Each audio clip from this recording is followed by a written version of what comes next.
હાલ લોકસભાના મહાપર્વને લઈ શો કોઈનો ઉત્સાહ બેવડો જોવા મળી રહ્યો છે અને તેમાં પણ ભરૂચની બેઠકની ઉપર જ્યારે શો કોઈની નજર હતી, શો કોઈના કેન્દ્રમાં ભરૂચ હતું, ત્યારે કોંગ્રેસ અને આપ દ્વારા જે છે આપ પાર્ટી દ્વારા ગઠબંધન કરીને ચેતન વસાવાનું ઉમેદવાર તરીકે નામ જાહેર કરી દેવામાં આવ્યું. પરંતુ બીજી બાજુ ભાજપે પણ ભાજપના જે પ્રદેશ અધ્યક્ષ સી.આર. પાટીલ છે તેમના દ્વારા પણ કહી શકાય કે એક ટૂંક સમયમાં બમ ફોડવામાં આવશે. એક ટ્રમ્પ કાર્ડ જે છે ભાજપે રમ્યો છે. આ તમામના સાક્ષી જે છે હાલ આપણી સાથે સુરત ખાતે છે બિલ્ડર અને ઉદ્યોગપતિ એવા મફતભાઈ સિરોયા. આપણે એમનેથી જ વાત કરીને જાણીશું એમનું શું કહેવું છે. મફતભાઈ, જે રીતના કોંગ્રેસ અને આપ દ્વારા તો ગઠબંધન થઈ ગયું છે, પરંતુ ભાજપ પણ એક ટ્રમ્પ કાર્ડ રમી રહ્યો છે અને એના તમે સાક્ષી છો, તમારું શું કહેવું છે એને લઈને? આપ અને કોંગ્રેસે જે પણ ટ્રમ્પ કાર્ડ ખેલાવ્યો મને નથી ખબર, પણ ભારતીય જનતા પાર્ટીમાં મને ખબર છે કે આ એક એવી વિચારધારાની પાર્ટી છે અને હું લાંબા સમયથી વાલિયાના મહેશભાઈ વસાવાની સાથે સંપર્કમાં હતો બેન, અને એમને ત્યાંની લોકલ પબ્લિકની જે સેવાકીય પ્રવૃત્તિ હતી એનાથી હું ખૂબ પરિચિત હતો. ગરીબ માણસોની સેવા કરવો એ લોકોનો ધર્મ હતો અને લોકોને મેં એમના મંદિરોની અંદર મહેશભાઈનો અને છોટુ કાકાનો ફોટો જોયો છે. ત્યારે મને એવું થતું હતું કે આ કઈ ટાઈપની પ્રજા હશે કે આનું કેવું કેવું કામ કર્યું હશે. એના કારણે થઈને મને એવું થતું કે આ લોકો જો ભારતીય જનતા પાર્ટીની અંદર આવે તો આ ગરીબ માણસો જે અને આદિવાસી લોકોના પટ્ટાની અંદર જે લોકો છે તેનો બી વિકાસ થઈ શકે.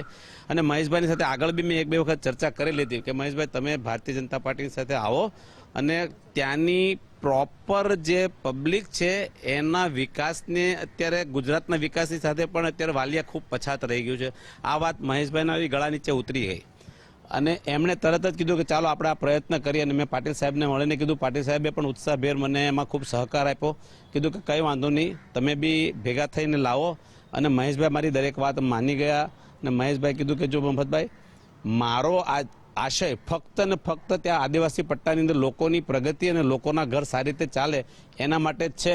અને એના માટે મને પાર્ટી જે સહકાર આપશે તો હું આ કામ માટે તૈયાર છું.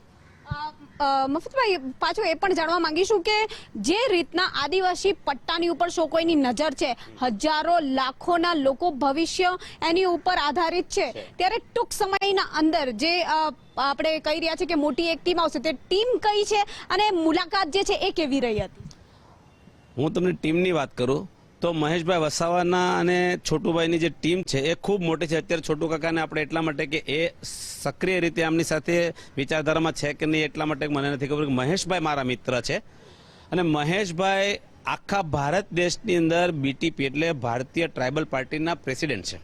એટલે આખી ભારત દેશની આ પાર્ટી આખી એક આપણી ભારતીય જનતા પાર્ટીની અંદર પોતાની વિચારધારાને લાવે છે અને જોડાઈ રહી છે.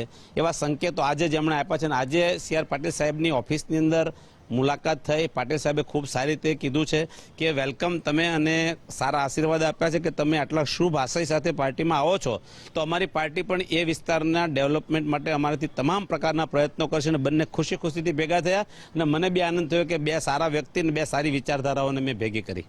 શું લાગે છે મફતભાઈ સિરોયા, આગળ જઈને કઈ રીતની રણનીતિ રચાશે? ટૂંક સમયની અંદર 200 નહીં, 400 નહીં, પરંતુ આખો આદિવાસી પટ્ટો ખૂબ જ મોટી અસર, કેટલી સંખ્યામાં કેવી અસર રહેશે એનું ખૂબ બધું નોલેજ મને નથી. હું વેપારી માણસ છું, પણ મને એટલી ખબર છે કે 158 ધારાસભા નેશનલ લેવલના જે 3-4 સ્ટેટની અને 19 સંસદ સભાની એમપીની સીટમાં સીધી અસર આદિવાસી પટ્ટાની છે.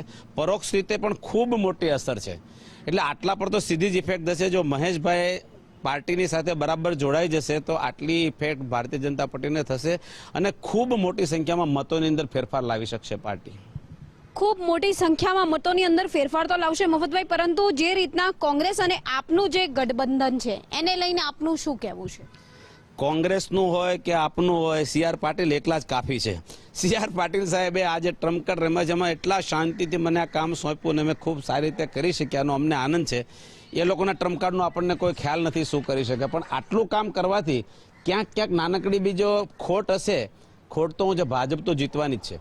ખોટ જે હશે કે ભાઈ આ 1 લાખથી જીતવા જોઈએ અને કદાચ 80,000થી જીતશે તો 1,10,000થી આ પાર્ટીને જીતાડી દેશે. એમાં મહેશભાઈ ખૂબ હીરો સાબિત થશે. મહેશભાઈ તો હીરો સાબિત થશે જ મફતભાઈ શિરોયા, પરંતુ આપ ની અંદર મધ્યસ્થીમાં તો એમ કહી શકાય કે બંનેના વચ્ચેના મિત્ર આપ કહી શકાય, સુરતના બિલ્ડર અને ઉદ્યોગપતિ છો તમે, કઈ રીતના જો છો વેપાર ઉદ્યોગને પણ કઈ મદદ મળી શકશે? 100% વેપાર ઉદ્યોગને અહીંયા મદદ મળે કે નહીં એ મને ખબર નથી, પણ જે વિસ્તારને હું જોઉં છું આજે પણ ગુજરાતના બીજા વિસ્તારની જેમ ડેવલપ નથી થયેલો. વાલિયા તાલુકો આ વખતની ચૂંટણી પૂરી થઈને આવતી વખતે આ જ રીતે જો આ બેન આવશે તો હું તમને કહી શકીશ કે 5 વર્ષની અંદર એ વિસ્તારની અંદર મહેશભાઈ વસાવાનો નિર્ણય કેટલો સાચો હતો અને પબ્લિકનું કેટલું ભલું થયું છે એના આશીર્વાદ મને જ મળવાના છે. ચોક્કસથી, એટલે ટૂંક સમયની અંદર ભાજપમાં પણ એક મોટો બમ ફૂટશે અને જે ટ્રમ્પ કાર્ડ જે છે, જે પ્રદેશ અધ્યક્ષ CR પાટીલ દ્વારા રમવામાં આવ્યો છે, જે મુલાકાત થઈ છે, મુલાકાતના સાક્ષી પણ અત્યારે ગુજરાત ફર્સ્ટની અંદર જે છે ઊંડાણપૂર્વકની જે ચર્ચા થઈ હતી, કઈ રીતની આખી વાર્તા રહી હતી અને આગામી દિવસોની અંદર કઈ રીતની રણનીતિ રહેશે, શું કરાશે, એ આ મુલાકાતની ઉપરથી અંદાજો લગાવી શકાય છે. કેમેરામેન વિરલ વ્યાસની સાથે રાબિયા સાલે, ગુજરાત ફર્સ્ટ, સુરત.